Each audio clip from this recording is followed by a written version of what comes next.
A spirit of unrest has seized the heart of Christendom. The old landmarks have been questioned, shifted, and in many places, silently removed. The multitudes are impatient with creeds that read like epitaphs on forgotten graves. The voice of modern criticism has not thundered, it has whispered, and yet its whisper has eaten like an acid. Institutions tremble, pulpits hesitate, and the common man, who once rested his soul on a simple faith, now stares at the night and asks, "What is true? Where is certainty?" We are not alarmists. We are realists. We are surveying a landscape where confidence lies broken like driftwood after a storm. What is the storm? Men have learned to weigh suns and to measure distance with a ray of light. They have traced the curve of orbit and the song of spectrum. They can count the pulse of a star 1,000,000 miles away, yet cannot quiet the pulse of their own fear. They have catalogued nebulae and yet lost the map to home. In the lecture hall, they answer how, but in the cemetery, they ask why. Why am I here? Why do I love and ache and hope and die? What is the motive, the meaning, the heart of it all? Sense knowledge has been a generous servant in the workshop of things. It has been a dumb priest in the sanctuary of meaning. Let us be honest with our age. We are confronted with questions which demand answers. The remedy is not louder argument, nor a new paint upon an old signboard. The remedy is truer knowledge. There are two kinds of knowledge in the world today. One comes by the five senses. It can analyze, compare, weigh, and tabulate. It is invaluable within its realm, but it is chained to its realm. Sense knowledge cannot know God, cannot find Him, cannot see Him, hear Him, nor feel Him. The other is revelation knowledge. It springs from the infinite into the finite.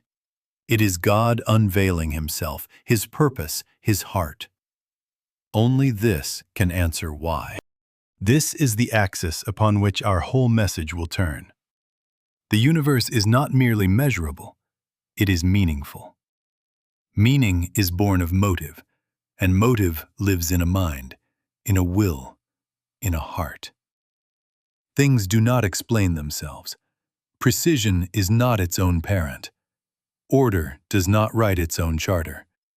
Behind mechanics stands purpose. Behind purpose stands a person. We shall, therefore, trace a reason-for chain that sense knowledge cannot complete. First, the heavens for the earth. Second, the earth for man. Third, man for the Father. When that chain is seen, unrest will yield to understanding. You will not be bullied by the noise of criticism, for you will have found the voice of meaning. The planets may sing of mathematics, but the spirit cries for motive. And when motive is unveiled as father love seeking a family, the wandering heart finds its landmark again. It is the amazing fact that there are two kinds of knowledge in the world today. One is born of the five senses. The other is born of God. Sense knowledge comes to us by seeing, hearing, tasting, smelling, and feeling. It works with instruments, lenses, prisms, balances, spectroscopes. It builds laboratories and observatories. It can count, map, and predict. It is a faithful servant in the realm of things. But mark this, beloved. Jurisdiction settles competency. Sense knowledge is competent where matter is sovereign. It is incompetent where spirit is king. You can weigh a planet. You cannot weigh a promise. You can measure a ray of light. You cannot measure love. You can chart an orbit. You cannot chart a father's motive by a slide rule. Motive is not a substance. It is a heart. Purpose is not a force. It is a will. Therefore, No accumulation of sense facts can climb into the sanctuary of meaning, because meaning lives in the mind that planned, not in the mechanics that obey. The telescope can see the clockwork. It cannot tell why the clock was made, nor for whom it was set. The Scripture puts the dividing line where no man can move it. But the natural man receiveth not the things of the Spirit of God, for they are foolishness unto him, neither can he know them, because they are spiritually discerned. 1 Corinthians 2:14. That is not an insult to intelligence. It is a statement of jurisdiction. The natural man, the man who has only sense knowledge, cannot receive the things of the Spirit. Why? They are not in his court. They are not within the witness stand of his five senses. They belong to revelation knowledge. Revelation knowledge is God unveiling himself, his plan, his father heart. It does not arise from the bottom up. It descends from the top down. It is not guessed at. It is given. It does not come by telescope, but by the Word and the Spirit. Only a man whose inward eyes have been opened by the new birth can know God, can weigh values by God's scales, can see purpose where sense can see only process. Sense knowledge can tell you how a seed germinates. Revelation knowledge tells you why the sower went forth to sow. We must be gentle, yet firm with our age. The issue is not brain power, it is boundary. Men of brilliant minds have spoken outside their province and have been applauded for their trespass. They have analyzed the music of the spheres and pronounced there is no composer, because they could not catch him in their net. They have photographed 1,000 galaxies and declared there is no Father, because their camera did not take his portrait. This is not wisdom. It is category confusion. It is like a deaf man denying the existence of music because he has weighed the violin and examined the bow. First, let sense knowledge have its rightful throne in the material realm. Second, let revelation knowledge sit where only God can sit, in the council chamber of motive and meaning. Third, let the heart bow to the Scripture that unveils the Father. Then the mind will cease calling its guesses science when it pretends to speak of ultimate why. Refuse the Father motive, and you will misread the cosmos as an orphanage of accidents. Begin with the Father, and the universe becomes intelligible. Clockwork that worships, a world that is a home, and man who is a son in the making. The heavens are not a tangle. They are a procession. Lift your eyes and see stars and suns and moons moving in their courses, vast caravans upon the highways of the night, held not by cables of iron, but by those invisible cords of gravitation, and deeper yet, by the word of his power. You can count the pulses of a lighthouse star. You can write its rhythm into your almanac years ahead. And when you stand upon the appointed night, it will answer your page as a trained soldier answers the roll call. Not 1 second ahead, nor 1 second behind. Who taught it obedience? Who whispered the schedule into its burning heart? They tell us that chance has written mathematics into the sky. I ask you, can blind chance write a law and then live to enforce it? Can the accident that stumbles today return tomorrow to keep covenant with itself? Law never explains itself. Law is the describe, it is not the cause. When a man discovers a law, he has found the track, not the traveler, the footprint, not the foot. Order is not self-caused. Harmony does not gather itself like a choir without a conductor. You may analyze the score, you have not thus created the song. You may tabulate gravity, you have not thereby hung the worlds upon nothing. You have written a name upon the harness, you have not made the horse. Listen to the rhetoric of unbelief. It just is. That is not an explanation. That is a surrender of reason at the very threshold of motive. That little phrase is a handkerchief thrown upon the face of mystery to avoid seeing the features. The soul asks, why? Sense knowledge mutters, it is. Revelation answers, He is. The heavens declare the glory of God, and the firmament showeth His handiwork. Day unto day uttereth speech, and night unto night showeth knowledge. There is no speech nor language where their voice is not heard. The voice is order, the language is precision, the accent is faithfulness. To deny the speaker because you cannot catch his breath in a tube is not wisdom. It is rebellion against meaning. Mark it carefully. A law without a lawgiver is a corpse without breath. A clock without a clockmaker may be imagined in a fairy tale, but not in this iron world where gears bite and forces answer. The sun moves in magnificence. The moon keeps her phases. The tides march and countermarch at the moon's command. They are not sovereign. They are servants. They obey. Obedience implies authority. Authority implies will. Will implies person. Oh, the wonder of the architect, the marvel of the creator, the might of the sustainer, who upholds all things by the word of his power. You feel it as you watch the night. This is not a riot. This is a ritual. It is clockwork worship. Creation is not merely accurate. It is devout. What then? If the heavens are a stage of power, who is the audience of this splendor? To what end are these lights set upon their towers, these orbits tuned like strings, these cycles woven like a robe? Do not say, for nothing. Nothing does not hire an orchestra and write for it a score that plays for millenniums. Do not say, for itself. Things do not feast upon their own beauty. There is a mind here, a will here, a heart here, moving from design to destiny. We are brought, inevitably, to a doorway. If the sky is a great cathedral of order, we must ask, for whom was it built? And if the dome is so vast, if the lamps are so faithful, what guest is expected at this lit sanctuary? We are moving from awe to purpose, from mechanics to motive.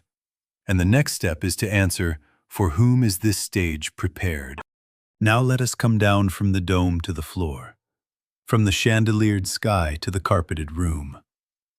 The heavens are the great lampstand. The earth is the table laid.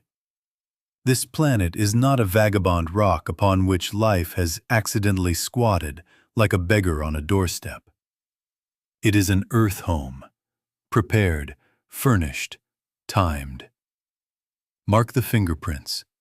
Chance did not rule here. Purpose moved here as a wise householder moves through empty rooms, setting in order every comfort before the child arrives. First, the air you breathe. Who mixed its chemistry? Who set the measure between death and life in the unseen? Too much of one gas, and your hearth becomes a strangler. Too little, and your torch will not burn. Oxygen and nitrogen in covenant, invisible, faithful, friendly. Lungs are not laboratories of invention. They are instruments tuned to an atmosphere that awaited them. Need was answered before it could be voiced. Second, the water cycle, the housekeeper of the world. Clouds are not accidents, they are couriers. The sea lends, the sky lifts, the winds carry, the hills receive, the rivers return. Steam is a servant, dew is a visitor, rain is a baptizer. Who ordained this ceaseless procession that launders continents, fills cisterns, and lays its hand upon the farmer's brow, saying, "Do not fear, I will come again"? Third, lights in the firmament, for signs and for seasons, and for days and years. Read Genesis 1:14-19 and see the architect's calendar hung upon the vault of heaven. The greater light to rule the day, the lesser light to rule the night. Not 1 second ahead, nor 1 second behind. Summer and winter, seed time and harvest, morning and evening. Bells that ring with such exactness that men plant their bread upon their chiming. Time is not an accident. It is an appointment kept. Fourth, seed-bearing life. Grass before grazing, fruit before hunger, herb before the hand that gathers. Each after its kind, each with life hiding within itself, as a promise folded into a cradle. A world that feeds you from orchards you did not plant, and stores next year's bread in this year's harvest. Who taught the seed to remember its name? Who wrote the recipe of sweetness into the apple, and the strength of tomorrow into the wheat? Fifth, the forests and the beasts. Timber for shelter and for ships, resin for healing, leaves that breathe back into the air what your lungs have taken. Flocks that give milk and wool, herds that draw and plow, creatures suited to your fellowship and your service. They did not train themselves for your needs. They were grouped, balanced, and placed. Sixth, the storehouses beneath your feet. Iron for strength, copper for craft, silver for exchange, gold for covenant, coal and oil, buried sunlight, kept against the day of engines. They are not scattered as a cruel puzzle. They are clustered in veins and beds, like pantries stocked by a thoughtful hand. He grouped them so that they would be ready for man's need. Seventh, the strange fitness of the house itself. Distance from the sun, not a mile astray. The tilt of the axis to temper climates. The spin to weave day and night. A great moon to steady the seas and keep the earth from drunken staggering. Stability is not a guess, it is a gift. Readiness is not an accident, it is a decree. Look at it as a whole. Atmosphere, waters, lights, seeds, forests, animals, metals. Answering questions before lips can form them, meeting wants before want can speak. This is not a camp in the wilderness. It is a nursery prepared. God took ages on ages to build an earth home and to store it with treasures. The house suggests a tenant. The crib implies a child. If the table is laid and the lamp is lit, then the next door must open upon the guest for whom it was all arranged. Who is he? What is he? We move now to the intended crown of this house. Open the door. The guest for whom the lamps were hung stands upon the threshold. He is not merely a feeder at nature's table. He is the questioner of the feast. He eats, but he asks. He works, but he wonders. He sings, he weeps. He dreams, he kneels. He can starve with bread in his hand because he is hungry for meaning. He can be safe in his house and yet be homeless in his heart. Ecclesiastes said it in words that still burn. He hath set eternity in their heart. No beast carries that wound of glory. The ox is content with pasture, the eagle with sky. Man alone looks across the horizon of time and whispers, "Why?" Mark the faculties that betray his design. First, conscience. The inner court where a law speaks without a policeman, where wrong stings when no eye has seen, where right warms like a secret sunrise. That is not a gland. That is a governor. Second, the worship impulse. Scratch the soil of any tribe, and there you will find an altar, stone or gold, crude or clean, but always an upward reach. He must bow, he must adore, he must thank or fear. Third, language. Symbols for the invisible. Words that carry love and law, song and sorrow, faith and promise. Language is not for hunting.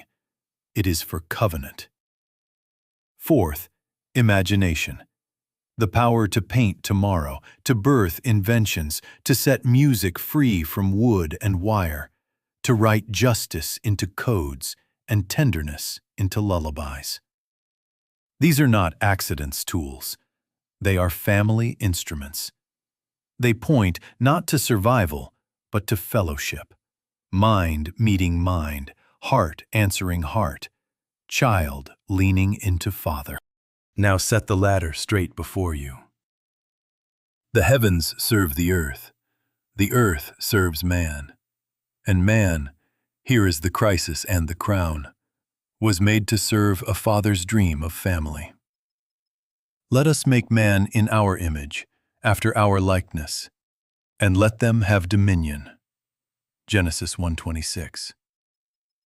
What is man that thou art mindful of him?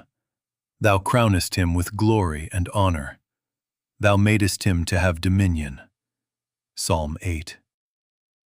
Image is not an accident's portrait. It is a son's resemblance. Dominion is not a robber's spoil. It is a trust laid in a child's hand. The prepared house and the questioning tenant meet in one word: Father. Hear the correction that love must speak to our age. To call man only an animal is to amputate the very instruments by which he knows guilt, love, and destiny. It is to silence the judge within him and then say, "There is no court." It is to break his harp and then prove there is no music. It is to bind his knees and then mock him for not praying. It is to deny his birthright and then laugh at his loneliness. A kennel explains a dog. A nursery explains a child. The world is not a kennel. Beloved, man is the intended crown.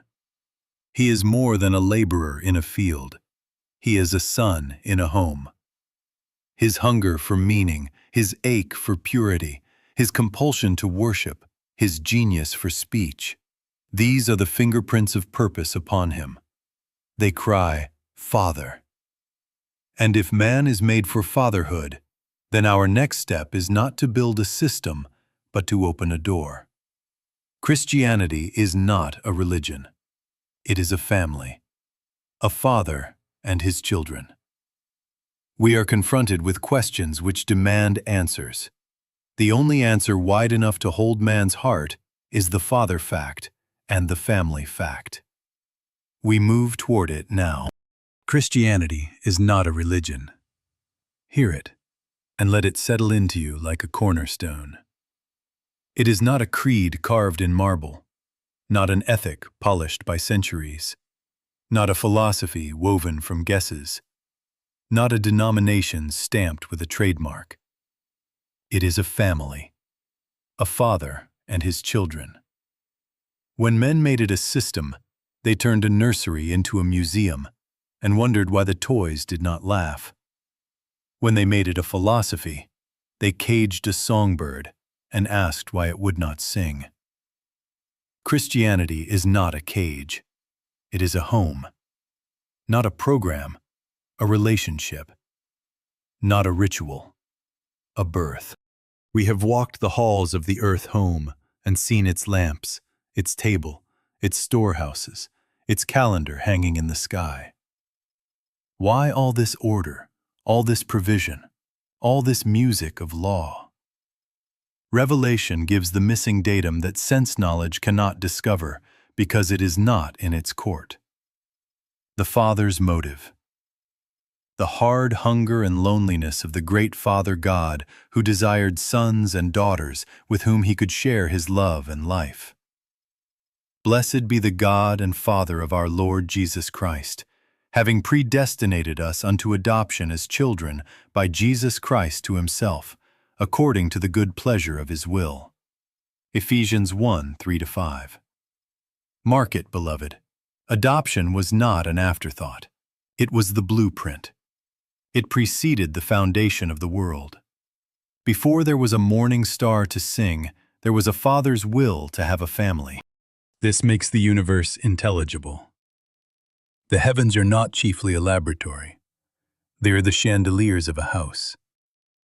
The earth is not a testing field for accidents. It is God's wonderful home for His human, His child, His family. Metals beneath the mountains are savings laid up for a son's future. Rivers and rains are the errands of a thoughtful parent. Seasons keep time with a father's calendar, for seed time and harvest in a child's life. The nursery explains the furniture. The father explains the nursery. Begin anywhere else, and you misread everything. Begin with fatherhood, and the locks turn easily. Sense knowledge can record the temperature of love's fire, but it cannot tell you why the fire burns. It can chart the orbit of the earth home, but it cannot read the inscription on the lintel, "For my children." It can compute, compare, and predict, but it cannot unveil purpose. Sense knowledge cannot know God, cannot find Him, cannot see Him, hear Him, nor feel Him. Revelation knowledge opens the family album and shows us our name written there before time woke. The father fact and the family fact are the two mightiest facts of the Bible. They are not poetry. They are reality. You can feel your own soul assent when they are spoken. Why do men everywhere build altars? Because sons everywhere remember a father. Why does conscience ache? Because a child knows when home is far. Now you can understand your own heart. Worship is native because sonship is native. Loneliness persists in palaces because adoption, not luxury, heals the ache. Sin tastes bitter because it is not merely law-breaking, it is home-breaking. Here the light grows stern. If the motive of the universe is family, then the tragedy of history is not mere suffering, not blind mischance. It is treason against fatherhood. A trust of dominion laid in a child's hand was bartered. The keys of the house were handed to an enemy. The song of the nursery became the drum of a battlefield.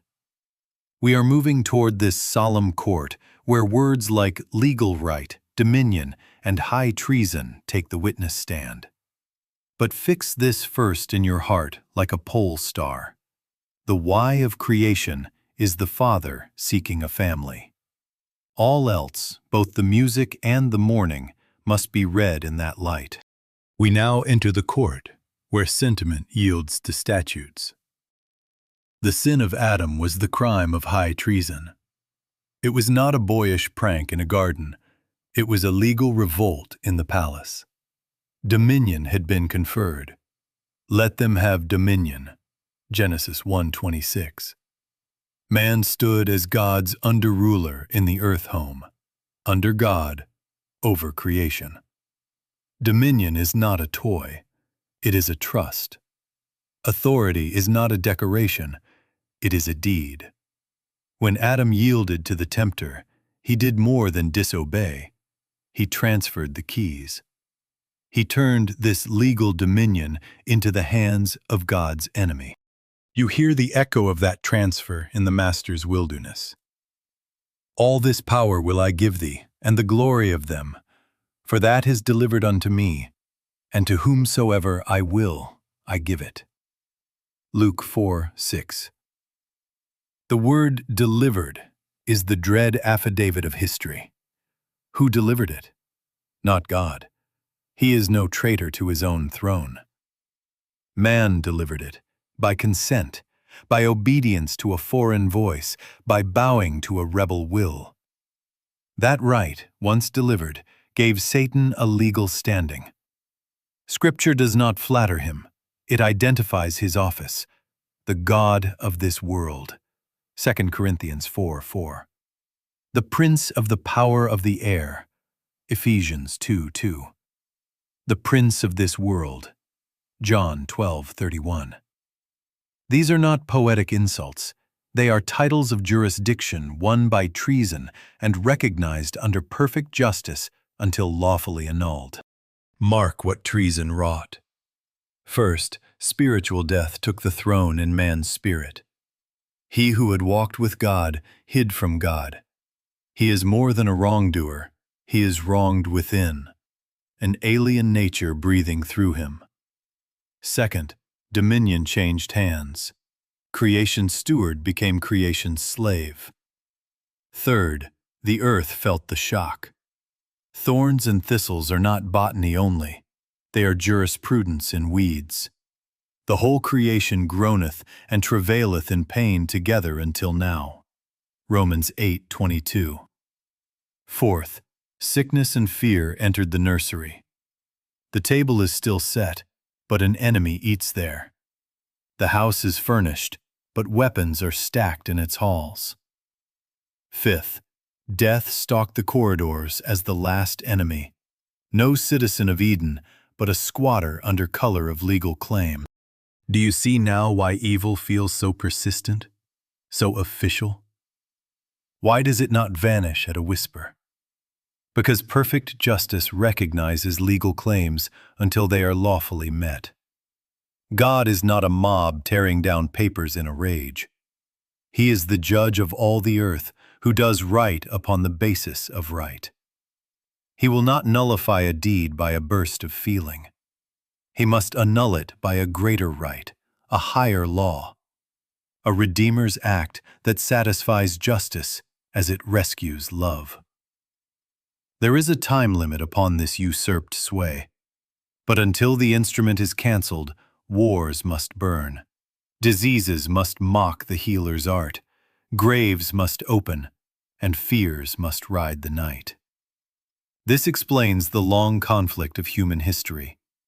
Not an absent father, but a house under an unlawful lord. Lawful by Adam's signature, unlawful by heaven's original charter. Bring it home to your street. Hospitals, prisons, divorce courts, battlefields, the little graves that dot the hill. They are not proofs that there is no design. They are proofs that a designed home has been invaded. Sickness is not native to the nursery. It is a foreign flag on a familiar porch. Hatred is not bread from our Father's oven. It is the ration of a tyrant. Death is not the benediction of order. It is the punctuation of treason. Sense knowledge stares at the wreckage and says, "No architect." Revelation knowledge enters the courtroom and reads the filings. High treason, legal dominion transferred, creation groaning under a usurper. This explains why the natural mind, limited to the senses, draws the wrong verdict. It sees the smoke, but not the arson. It counts the widows, but never finds the deed. We are ready now to unmask the blind interpreter who, reading fragments by candlelight in a ransacked house, pronounces there is no father, because he cannot see the court. Bring him in. He stands before the torn rooms with honest hands and unlit eyes. He fingers the splinters. He measures the scorch marks. He counts the broken panes. And then he writes his verdict. No architect, no father, no plan. He is not vicious. He is blind. He will tell you the kind of timber, the angle of the rafters, the chemical content of the ash upon the hearth. But when you ask for the music that once sang here, for the laughter that hallowed these halls, for the love that furnished this nursery, he grows stern and says, "Such things are not in evidence." Of course they are not. Love does not lie in ashes to be sifted. Motive does not bleed under a microscope. The composition of paint is not the face of the painter. The blind man may be a scholar of pigments. He is not a seer of beauty. This is the posture of modern criticism. It has mastered the how of fragments and missed the why of the whole. It reads the stratified tombs and calls them birth records. It takes the house under a usurper and publishes it as the original blueprint of heaven. It watches a battlefield, hospitals and prisons and little graves, and cries, "Behold the factory that made man." It is the ancient error wearing a new diploma, taking the present disorder as the original intention, using the fallen condition as evidence against fatherhood. They see the smoke and deny the firemaker. They feel the heat of judgment and say there is no judge. They excerpt one chapter of a tragedy and pronounce it the complete book. Sense knowledge is innocent of malice and guilty of presumption. It is competent in the laboratory. It is incompetent in the sanctuary. It can tell you the process by which rain forms. It cannot tell you why the sky keeps promises to thirsty fields. It can dissect the brain's ripples when a mother presses a child to her heart. It cannot weigh the covenant that makes the embrace holy. It can tabulate the hormones that tremble when a man kneels. It cannot adjudicate whether he speaks to a void or to a father. Love, purpose, moral meaning, these do not enter the courtroom of the five senses. They are out of jurisdiction. But the natural man receiveth not the things of the Spirit of God, neither can he know them, because they are spiritually discerned. The Scripture has already handed down the ruling. Now mark the subtle idol that has crept into the temple and sat upon the mercy seat. Men have enthroned measurement as monarch. They have built an altar to method, burned incense to instruments, and chanted the creed, "If it cannot be weighed, it is not." That is not humility before facts. It is worship of a tool. A yardstick is a noble servant and a silly god. A spectroscope is a faithful deacon in the house of matter and a false priest in the temple of meaning. When sense knowledge claims the throne of final authority, it becomes a new religion without a redeemer, a liturgy without love, a court without mercy. This explains why the wisest of them have become the blind interpreter. They analyze creation's fragments and miss the Creator's motive. We are not to despise their measurements. We are to put them back into harness. First, let science testify to the how with exactness. It is a worthy witness in its own court. Second, let revelation pronounce the why, for motive belongs to mind, and mind belongs to the Father who speaks. Third, let the Church cease the folly of asking a microscope to sign a marriage license for meaning. When sense knowledge bows to revelation knowledge, the house ceases to be a warehouse and becomes again a home. The battle scars are no longer birthmarks. They are evidence in a case of treason. The nursery furniture no longer looks like junk. It looks like provision awaiting restoration. Then the chain that has been mocked begins to shine with coherence. The heavens for the earth, lamps and laws in faithful service. The earth for man, pantries full and paths prepared. Man for the Father, image, likeness, and love's dominion. And if dominion was legally betrayed, then redemption must be legally wrought. If the family was broken, the family must be restored. This is where the blind interpreter cannot guide you. He has no map for homecoming. But revelation knowledge opens the door and sets a lamp in the window. We move now to see the chain completed and the motive vindicated. The Father's family brought back through a Redeemer who satisfies justice and answers love. Let us set the chain before us once more, not as poetry, but as the backbone of sanity. The heavens for the earth, lamps and laws in service. The earth for man, pantries stocked and pathways paved. Man for the Father, image and likeness made for fellowship and dominion under love. When you align those links, you have not built a myth. You have discovered the key ring that opens your own mind and mends your own heart. Each link answers the age's loud questions. Order answers, is there mind behind all this?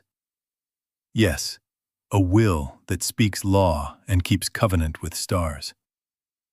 Provisioning answers, is there purpose? Yes, a home furnished before the child waked. Conscience answers, is there moral intent? Yes, an inner court where a judge sits without a sheriff, approving and reproving by light not borrowed from the senses. Fatherhood answers, is there love? Yes, before all worlds, the good pleasure of His will to have a family. Love thought the house, love laid the table, love hung the lamps. This does not smother reason, it crowns it. Reason is an honest surveyor. Revelation hands it the deed. Reason can number the windows. Revelation introduces the owner and writes the name on the lintel. Sense knowledge can report the mechanics with fidelity. Revelation discloses the motive with finality. When motive stands forth, the mind stops wandering in circles and rests. You were not built to feed forever on how while starving for why. The why is fatherhood. Do not stumble at the tension. The same chain that sings design also explains our anguish.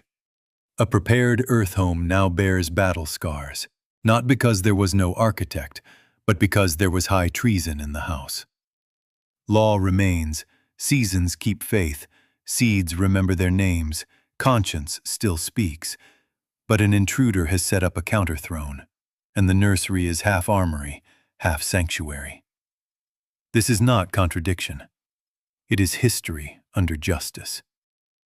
The chain holds firm even while the links are fought over, for love does not resign its plan because a thief brandishes a stolen key. Now, beloved, take the step that ends the long winter of uncertainty. Shift your allegiance in the court of knowing. Let sense knowledge testify where it is competent, but let revelation knowledge sit as judge of meaning. Begin with fatherhood, and the universe becomes a coherent home story rather than a meaningless accident. Begin with family, and the heart comes home while the mind keeps its honor. You will find the lamps above you faithful, the table before you thoughtful, the voice within you truthful, and the Father over you tender and strong. This is the chain completed. This is the doorway opened. Walk through. We are confronted with questions which demand answers. Take them down into your heart and answer them aloud until your mind is steadied. What are the two kinds of knowledge? First, sense knowledge, the servant of the five senses. What can it observe, weigh, measure, compare, and when must it be silent? Can it find God? Can it see Him, hear Him, feel Him, or read His motive? Second, revelation knowledge, God speaking. What does it unveil that the microscope cannot? What court does it open that the laboratory cannot enter? What name does it write upon the lintel that mathematics cannot spell? Where is each competent, and where is each incompetent? Will you let sense knowledge testify to mechanics, while revelation knowledge judges motive, meaning, and destiny? Now answer the teleology of the house. What evidences of provisioning make the earth look prepared? Name them, and make them sing in your memory. Air mixed to the breath. Waters that travel on errands of mercy. Lights appointed for days and seasons. Seed bearing life after its kind. Forests and beasts arrayed for service. Storehouses of metals and fuels beneath your feet. And the poised fitness of orbit, tilt and moon that keep the nursery steady. Chance did not rule here. Purpose moved here. Can you state the reason for chain in your own words?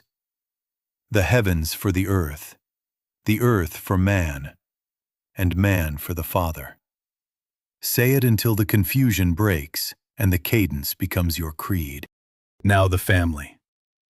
If Christianity is not a religion but a family, a father and his children, what does that say about God's motive and man's destiny?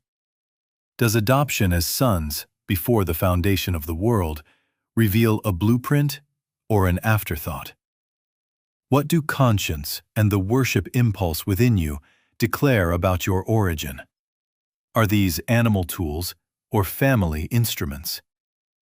If you begin with fatherhood, how do prayer, holiness, work, and love change their clothes, from duties to conversations, from rules to relationships, from wages to inheritance? Will you call yourself tenant or child, hireling or heir? Face the court. What is high treason, and why does it explain the persistence of evil without denying design? Who held legal dominion in the earth home, and to whom was it delivered? If the sin of Adam was the crime of high treason, how do titles like Prince of this world and God of this age become legal descriptions rather than flamboyant names? Why does perfect justice recognize claims until they are lawfully canceled? How does this make hospitals, prisons, battlefields, and little graves evidence of a usurper in a prepared home, not proofs against an architect? What must redemption be if treason was legal, pity only, or a satisfaction of justice and a restoration of authority? Now the promise. If you will let revelation knowledge interpret what sense knowledge merely reports, your faith will be strengthened and your heart will rest. Begin with fatherhood, and the universe will become a coherent home story. Let the Spirit illumine the Word until the two mightiest facts, the Father fact and the family fact, stand like pillars within you. Then the lamps above you will seem faithful, the table before you thoughtful, the voice within you truthful, and the Father over you tender and strong. Take these questions into prayer, answer them before God, and the long winter of uncertainty will end in the sunlight of a revelation-rooted certainty.